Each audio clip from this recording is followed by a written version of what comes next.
I come home to find my husband Tim standing with his arms crossed, just like before.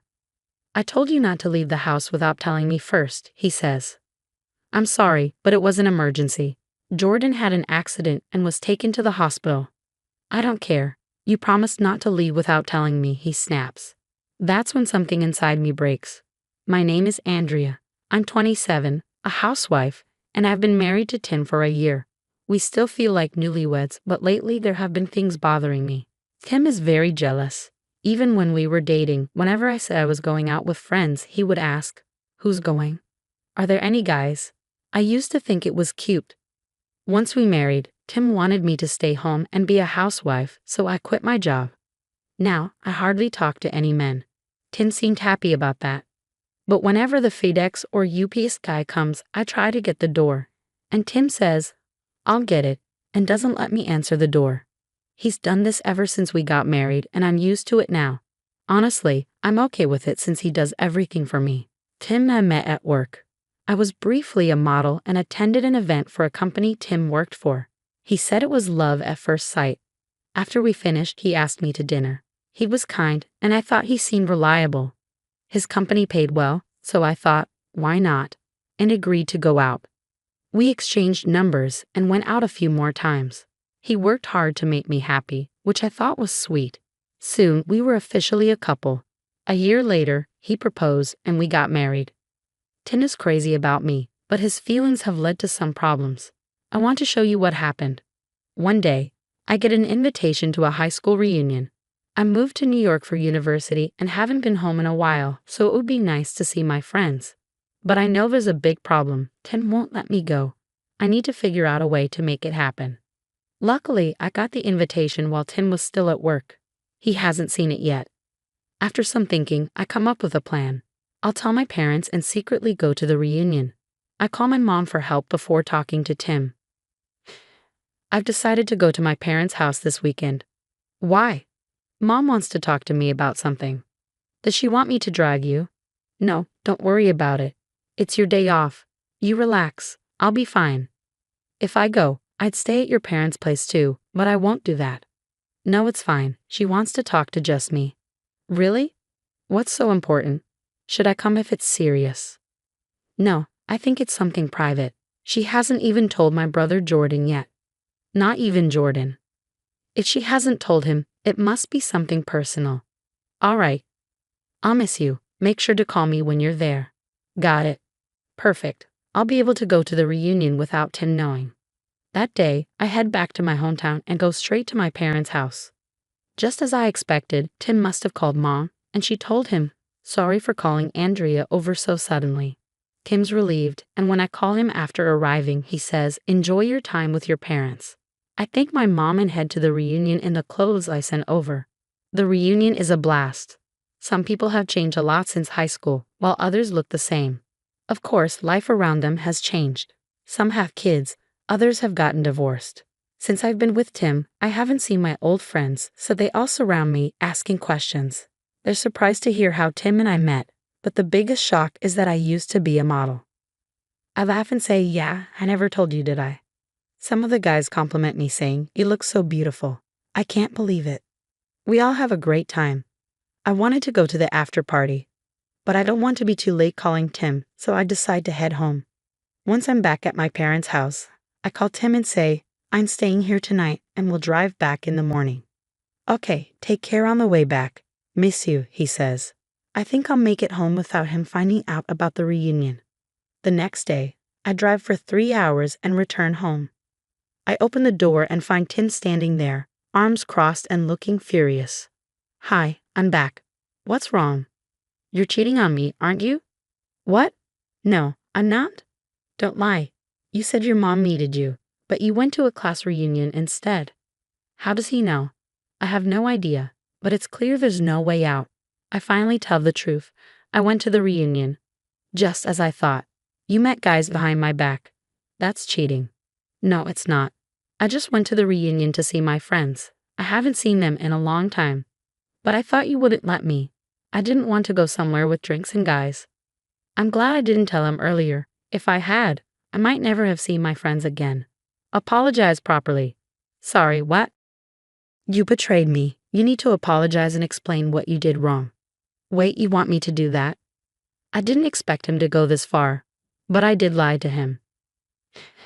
I agreed to apologize to Tim, going over everything I know he wants to hear. I forgive you, but there's no next time, okay? Tim's still upset, but I can't help myself. I ask him, how did you find out I went to the reunion? He looks at me, then answers, I did some research with ghosts. Ghosts? I ask, confused. He explains in a way that leaves me shocked. First, he checked my Facebook and found people who seemed to be my schoolmates.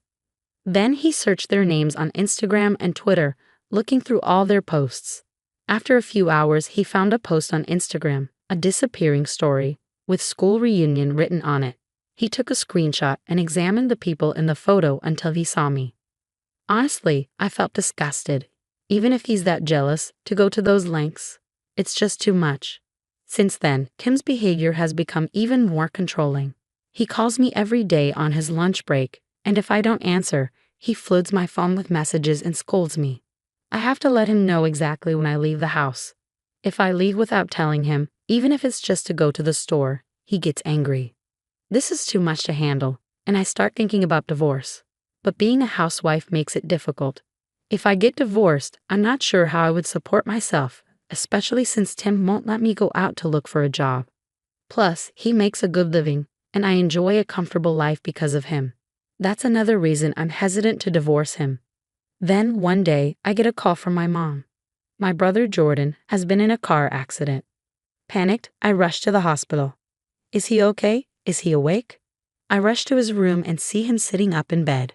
Hey, Andrea, you're here, Jordan says, looking surprisingly fine. What happened? I heard you were in an accident. Yeah, I was, but I'm okay, he laughs. Are you sure? You scared me half to death, I say, relieved. Jordan explains that another car had swerved into his lane, forcing him to slam into a guardrail. He hurt his hip but luckily had insurance for the car damage. Was it really that bad? I ask. Yeah, but I'll be fine. I'm stuck here for a month though, Jordan says cheerfully, trying to make light of it, even though he's lucky to be alive. I'm just so happy you're okay. I tell him, feeling a huge weight lift off my shoulders. I head back home later, still thinking about what happened. But I don't realize yet that I've made a huge mistake. When I get home, Tim's standing there with his arms crossed, just like before. I told you not to leave the house without telling me first, he says, glaring at me. I'm sorry, but it was an emergency. Jordan had an accident and was taken to the hospital. I don't care. You broke your promise and left without telling me, he says, his voice cold. That's when something inside me breaks. What do you mean you don't care? I can't take this anymore. Your brother almost died today. What are you talking about? Stop being so possessive. You're being selfish. I can't stand this anymore. I want a divorce. I snap and demand a divorce, and suddenly Tim panics. Divorce? Why now? This isn't sudden. I can't live like this anymore. I can't be with you, I say, my voice shaking. Tim starts crying, his tears flowing as he pleads with me. I'm sorry. I won't be so possessive anymore. Please forgive me. Don't divorce me. But I know you won't change. Not like this. I ignore him, pack my things, and head to my parents' house, ready to leave it all behind. Later, I send Tim the divorce papers, but he refuses to sign them. Well, I didn't expect him to, but I have a plan. I decide to go to Tim's office and ask for a divorce there. It seems he's known as a strict boss, respected by his colleagues, even the women. I'm about to show them who he really is. When I arrive, Tim quickly approaches me.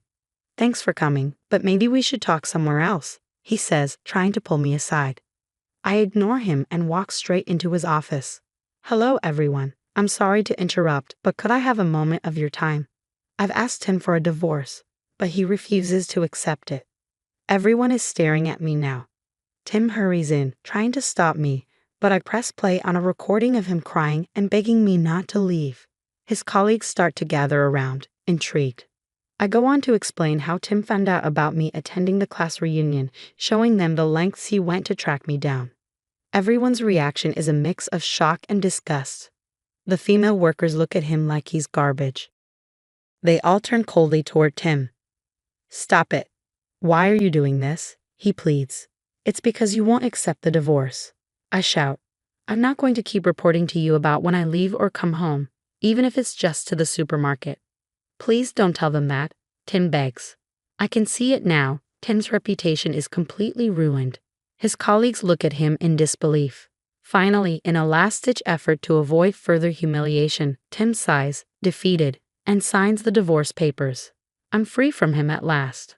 I leave the office, feeling lighter than I have in years. Afterward, no one takes Tim seriously anymore. They laugh at him behind his back. It turns out he had been bragging about how head over heels I was for him. But now everyone knows he was lying. He's completely ignored, and his position at work becomes very difficult. Well, he brought it on himself. As for me, I moved back to my hometown and start a new life. A high school classmate introduced me to a great job, and later I met an amazing man at the office. We got married and had children, building a happy family together. My new husband is kind and not possessive like Tim, and I feel so much freedom in my life. I'm truly happy now. I look forward to continuing this wonderful life with my family, watching my kids grow up. Thanks for sticking with me until the end. If you enjoyed this story, please subscribe to our channel, and I'll see you in the next one.